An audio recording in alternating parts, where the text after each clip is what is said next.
Assalamualaikum warahmatullahi wabarakatuh. Hai teman-teman semua. Pada kesempatan kali ini, saya akan membahas materi tentang epistemologi dalam Islam. Sebelum masuk ke materi, izinkan saya untuk memperkenalkan diri. Perkenalkan, nama saya Fatimah Khairunisa dengan NIM 2430800072. Saya dari Program Studi Psikologi kelas 4A. Nah, mungkin istilah epistemologi terdengar cukup rumit, namun sebenarnya konsep ini membahas tentang bagaimana manusia memperoleh pengetahuan dan bagaimana cara mengetahui bahwa suatu pengetahuan itu benar. Kali ini saya akan membahas yang pertama yaitu latar belakang epistemologi Islam, yang kedua hakikat pengetahuan dalam epistemologi Islam, yang ketiga proses perolehan manusia dalam mengetahui objek-objek ilmu, yang keempat sumber pengetahuan, dan yang terakhir yaitu metode keilmuan dalam epistemologi Islam. Maka dari itu, yuk kita bahas bersama-sama. Teman-teman, dalam Islam mencari ilmu itu bukan hanya sekedar untuk mendapatkan nilai bagus, akan tetapi menuntut ilmu juga merupakan bentuk ibadah dan salah satu cara untuk membangun peradaban yang lebih baik. Karena itu, Islam memiliki pandangan tersendiri tentang ilmu pengetahuan yang dikenal dengan istilah epistemologi Islam. Jika dalam teori modern, pengetahuan biasanya diperoleh melalui logika dan pengalaman. Akan tetapi dalam Islam ada satu sumber penting, yaitu wahyu. Artinya ketika kita mencari ilmu, kita tidak hanya mengandalkan akal dan pengalaman, akan tetapi juga menjadikan Al-Quran dan hadis sebagai pedoman. Dengan menggabungkan ketiganya, ilmu yang kita peroleh tidak hanya bermanfaat untuk kehidupan dunia, tetapi juga membawa manfaat bagi kehidupan di akhirat. Selanjutnya yaitu hakikat pengetahuan dalam epistemologi Islam.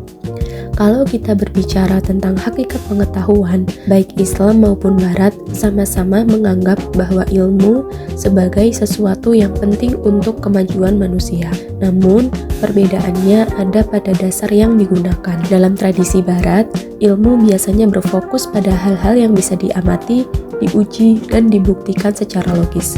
Sedangkan dalam Islam, ilmu dipandang lebih luas. Ilmu tidak hanya membahas fenomena alam, tetapi juga nilai moral, spiritual, dan hal-hal yang berkaitan dengan keimanan. Islam mengajarkan bahwa kemampuan manusia itu terbatas. Ada hal-hal yang bisa dipahami dengan akal, tetapi ada juga hal-hal yang bisa diketahui melalui wahyu.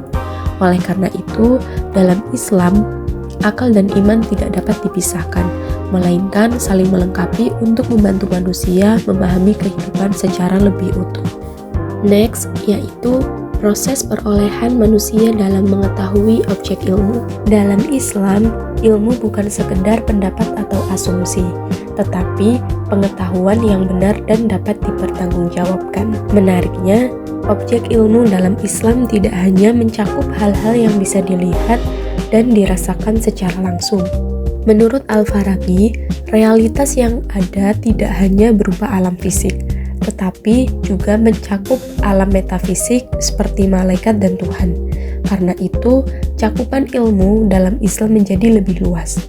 Tidak hanya membahas dunia yang tampak, tetapi juga aspek spiritual yang tidak dapat dijangkau oleh panca indera manusia. Selanjutnya, sumber pengetahuan epistemologi dalam Islam. Dalam Islam ada 3 sumber utama pengetahuan, yaitu akal, intuisi, dan wahyu. Yang pertama adalah akal. Dengan akal, manusia bisa berpikir, menganalisis, dan memahami berbagai fenomena yang terjadi di sekitar. Yang kedua adalah intuisi, di mana intuisi bisa dipahami sebagai pemahaman yang muncul secara mendalam dari dalam diri seseorang. Selanjutnya, yang ketiga adalah wahyu.